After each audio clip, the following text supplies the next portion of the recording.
자, 이어서 이제 교과서 설명을 이제 추가 설명을 좀 더 하도록 할게요. 아까 이제 배우기를 자 이제 한국 독립운동 지열사 내용에서 보면은 이제 다른 사례에서 보면은 자 우리 임시정부가 수립이 필요한 이유를 이렇게 좀 구구절절 나타납니다. 일본의 굴레를 벗어나서 혁명운동을 일으켜 독립을 세계 선포하고 자결주의를 발표했다라고 하는 게 우리 민족의 역할인데 자, 이 혁명 사업이 시작되었으나 결국에 이르지 못함에 이르러는 반드시 초기의 임시정부가 있어야 국민의 기준이 된다. 그리고 국교의 지위를 정한다. 라고 해서 다른 나라랑 수교를 할 수 있다. 라는 것들을 얘기를 하는 겁니다. 그래서 이런 생각들이 이제 다 있었게 된 것이고 그래서 우리 아까 배웠던 것처럼 이러한 것들이 만주 연해주지역 상하이 한성에 있는 임시정부들이 다 이제 통합이 돼서 대통령 중심의 삼권 분립 체제를 갖춘 상하이 임시정부가 수립이 되었다라고 배웠습니다. 자, 그래서 그 외교 활동으로는 뭐 연통제, 독립공채, 군미위원부, 군사활동 이런 것들을 아까 얘기를 했고요. 좀 추가적으로 그 뒤엔 얘기를 조금 저희가 이제 다다음 단원쯤에서 이제 현대사랑도 또 연결이 되는 부분인데 이 부분입니다. 이게 뭔 얘기냐면 그 이승만이 초대 대통령 이승만이 그 위임 통치론을 주장을 해요. 그러니까 위임이라고 하는 것은 그 임자가 이제 맡길 임자거든요. 그러니까 지금 일본한테 이렇게 이제 그 자꾸 이제 당하느니 미국이 좀 세니까 미국이 우리를 좀 맡아주면 어떨까라는 주장을 합니다. 그래서 그거를 성토하는 글을 쓰신 거예요, 신채호 선생님이. 자, 읽어볼게요.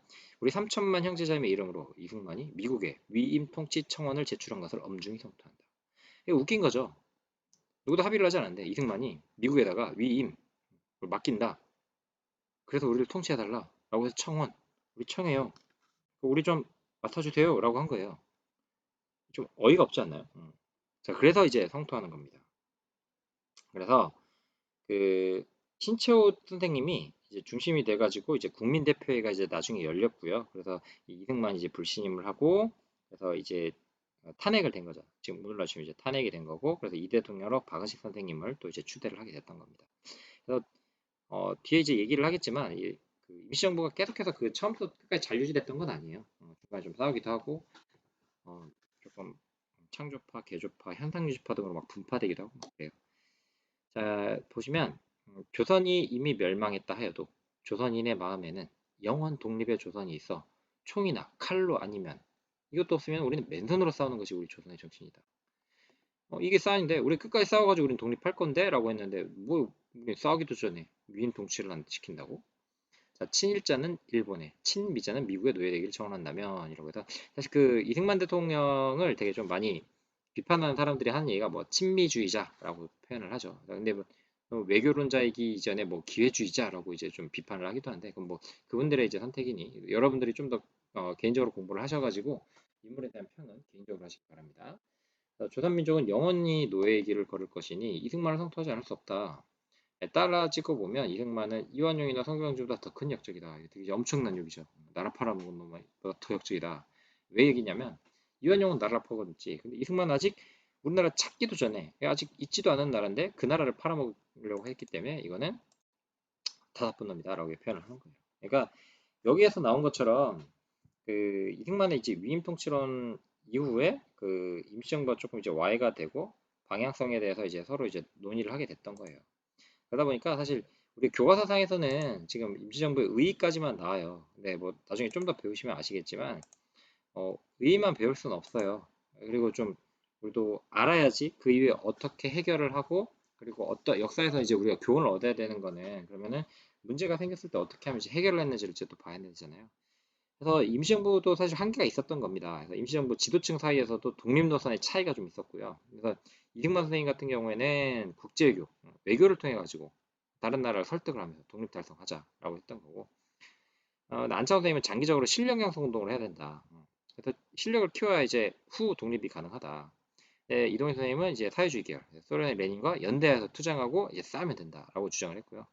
박용만 선생님은 야, 뭔 소리야? 일단 치고받고 싸운 다음에 독립을 성취한 다음에 그 다음에 실력을 해도 돼. 라고 해서 일단 싸우자를 했던 겁니다. 그러니까 지도층 내에서도 이렇게 독립 노선의 차이가 있었기 때문에 사상적으로 대립도 했고 우등강배 차이로 인해서 분열 대립이 좀 가속화됐던 거예요. 그리고 사실 임시정부잖아요. 임시정부 말 그대로. 그리고 우리나라에 있는 것도 아니잖아요. 상해에 있잖아요. 그러니까 망명정부라고 해요. 그러다 보니까 인적 제약도 없고 물적 기운도 없고 막 그러다 보니까 여러 차례 위기를 맞습니다. 그래서 그 대표적인 게 이승만이 파리강화에서 미 대통령한테 국제연맹이 위임 통치해 주십시오라고 그걸 제의를 해버려요. 이게 좀 그래서 거기에서 이제 불씨가 되어가지고 이동희와 안창호 선생님께서 임정을 떠나게 되고 이승만도 탄핵되면서 임시정부가 좀 어려운 시기를 이제 겪게 됐던 겁니다. 그래서 그걸 이제 뭐 정리를 하셔가지고 다시 강하게 이제 만드시는 분들이 그 이후에 이제 등장을 하죠. 자, 이렇게 해서 조금 더 자세히 이제 배워봤는데요. 나중에 임시정부의 그 주요 인물들을 이제 교과서에도 이제 보시는데요. 보시면 여기 주요 인물들이 이렇게 나오죠. 왼쪽부터 보시면 여기